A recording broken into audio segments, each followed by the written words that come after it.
Kerajaan Banten adalah salah satu kerajaan Islam yang terbesar di Pulau Jawa dan juga Nusantara. Kerajaan ini bahkan menjadi pusat peradaban Islam di Tanah Sunda. Didirikan oleh Sunan Gunung Jati yang berhasil merebut Sunda Kelapa dari tangan Portugis. Kejayaan Kerajaan Banten dapat ditelusuri melalui perjalanan sejarah dan juga peninggalan-peninggalannya. Pada awal abad ke-16 Kerajaan Pajajaran memiliki pelabuhan-pelabuhan penting dan strategis seperti Banten, Sunda Kelapa, dan juga Cirebon. Namun Raja Pajajaran melakukan kerjasama dengan pihak Portugis. Mereka mengizinkan Portugis untuk membangun kantor dagang dan juga benteng pertahanan di wilayah Sunda Kelapa. Akibatnya seluruh perekonomian kemudian dikuasai oleh Portugis. Sultan Trenggono yang merupakan Raja Kerajaan Demak merasa resah dengan kekuatan Portugis di Sunda Kelapa. Akhirnya beliau mengutus Panglima Perang Kerajaan Demak, yaitu Fathaillah untuk mengusir Portugis di Sunda Kelapa. Akhirnya pada tanggal 22 Juni tahun 1527, pasukan Demak yang dipimpin oleh Fathaillah berhasil mengalahkan dan mengusir Portugis dari Sunda Kelapa. Seluruh pantai utara daerah Jawa Barat berhasil dikuasai oleh Fathaillah dan pasukannya. Fathaillah kemudian mengganti nama Sunda Kelapa menjadi Jayakarta yang artinya kota kemenangan. Kini nama Jayakarta berubah menjadi Jakarta dan tanggal 22 Juni diperingati sebagai hari lahir ibu kota Indonesia ini. Setelah berhasil menguasai seluruh wilayah pesisir Jawa Barat, Fathaillah kemudian juga menyebarkan agama Islam. Fathaillah kemudian menjadi ulama besar atau salah satu wali songo yang bergelar Sunan Gunung Jati.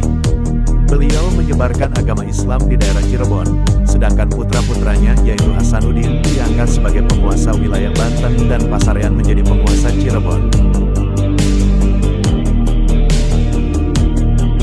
Agama Islam bisa berkembang pesat di wilayah Jawa Barat. Bersamaan dengan kemajuan syiar agama Islam, Banten berubah menjadi negara bagian dari Kerajaan Demak. Banten kemudian melepaskan diri dan menjadi kesultanan yang mandiri ketika Kerajaan Demak mengalami kemunduran karena kalah perang dari Kerajaan Pajang. Kerajaan Banten secara geografis terletak di bagian utara pesisir Jawa Barat. Wilayahnya sendiri meliputi sebagian besar pantai utara Jawa Barat dan juga Lampung. Pada masa kejayaannya, Kerajaan Banten menjadi pusat jalur perdagangan dan pelayaran yang melewati Selat Sunda.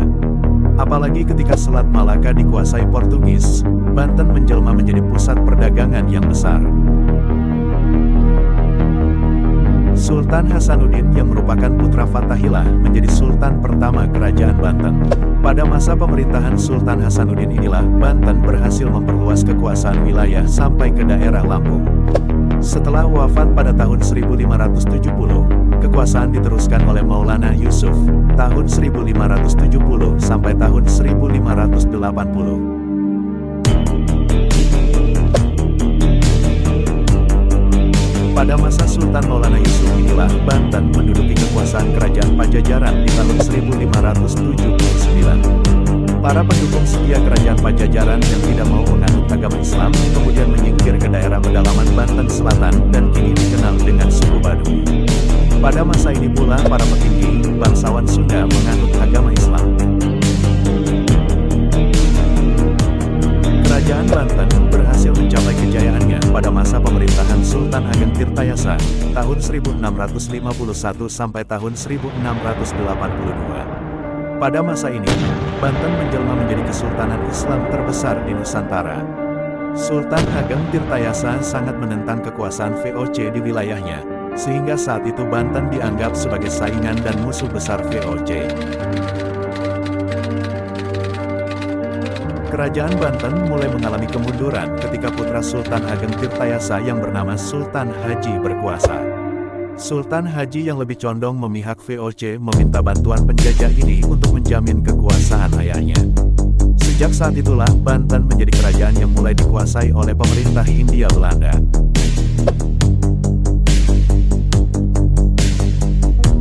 Pada saat Kerajaan Demak mengalami perebutan kekuasaan, wilayah Cirebon dan Banten yang awalnya menjadi negara bagian Banten kemudian masing-masing berusaha untuk melepaskan diri. Akhirnya dua wilayah ini bisa lepas dari pengaruh Demak dan bisa menjadi kerajaan berdaulat. Sultan Hasanuddin yang merupakan putra Putra Fathahillah, kemudian menjadi Sultan Banten pertama. Sultan Hasanuddin berkuasa sejak tahun 1552-1570 Masehi. Di bawah pemerintahannya, Kerajaan Banten berhasil menguasai Lampung dan menjadi penghasil rempah-rempah. Banten juga berhasil menguasai pelabuhan dan Selat Sunda sebagai jalur utama perdagangan rempah-rempah. Maulana Yusuf merupakan putra dan penerus tahta Sultan Hasanuddin. Beliau memerintah Kerajaan Banten sejak tahun 1570-1580 Masehi.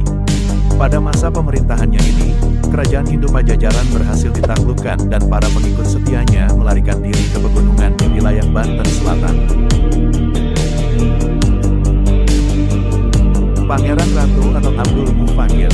Pangeran Ratu diangkat menjadi raja sejak usia 5 bulan. Pemerintahan dijalankan oleh Mangkubumi Rana Manggala sampai Pangeran Ratu dewasa.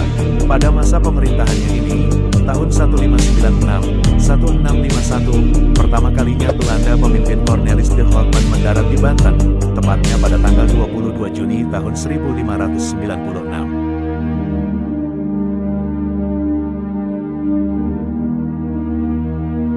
Sultan Ageng Tirtayasa. Banten mengalami kemajuan yang sangat pesat dan memasuki masa keemasan ketika dipimpin oleh Sultan Ageng Tirtayasa pada tahun 1651-1682. Sultan Ageng Tirtayasa senantiasa memperluas daerah kekuasaan Banten hingga tahun 1671. Beliau juga dikenal sebagai Sultan yang sangat menentang keberadaan Belanda dan juga VOC di Jawa Barat.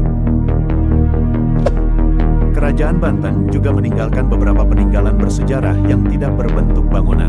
Misalnya saja ada keris Naga Sasra, keris Panunggul Naga, dan mahkota Binokasih. Kini benda-benda bersejarah peninggalan Kerajaan Banten ini terawat dengan baik di Museum Kota Banten. Itulah sejarah Banten zaman dulu. Mohon maaf apabila ada yang salah ataupun berlebihan. Terima kasih.